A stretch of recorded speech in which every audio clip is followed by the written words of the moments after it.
Operaatio veneen puhdistus. Pitää vähän yrittää puhdistaa tätä venettä, kun on ollut muutaman ajan, ehkä 3-4 vuotta pesemättömänä, niin likaahan tähän tarttuu, niin pitää yrittää kokeilla tätä, että saisi vähän puhtaammaksi. Pikkusen oli jo puhdistanut, mutta jatketaan harjoitusta ja katsotaan tuleeko tästä mitään. Pesuvälineenähän minulla täällä on vähän isompaa harjaa, sitten tuolta löytyy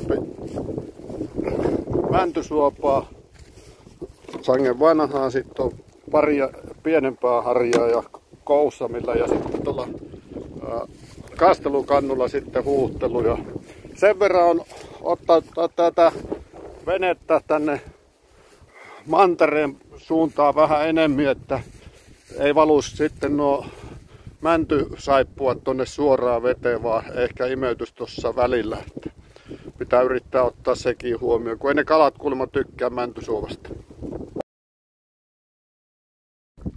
Pitikin kääntää tämä vene vähän poikittain, niin että saa tämän veden tässä, mikä on näin sanottua pesuvettä tässä, niin saa tänne keulapuolelle, niin saa paremmin huuhottua ja putsattua tätä venettä tältä puolelta. Että jonkinlaisia liikkeitä.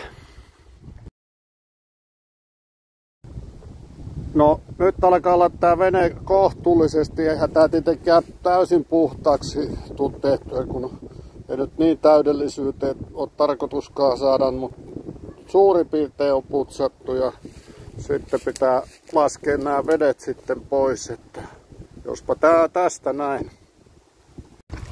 No nyt alkaa olla tää pesuoperaatio suhteellisen loppusuoralla, että valutellaan noita vesiä ja sitten laitetaan tonne järveen tai ei järveen, mutta lähemmäs järveä tuo vene sitten. Että en tiedä tuliko tästä nyt puhdas, mutta on ainakin puhtaampi kuin mitä oli aloittaessa.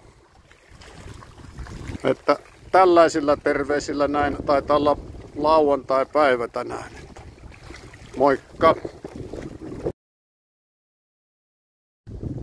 No nyt on vene vähän putsatumpi ja laitettu takaisin tähän paikkaan, mistä sitten taas voi lähteä tonne vesille jossain vaiheessa vaikkapa näkösyvyysmittauksia tekemään.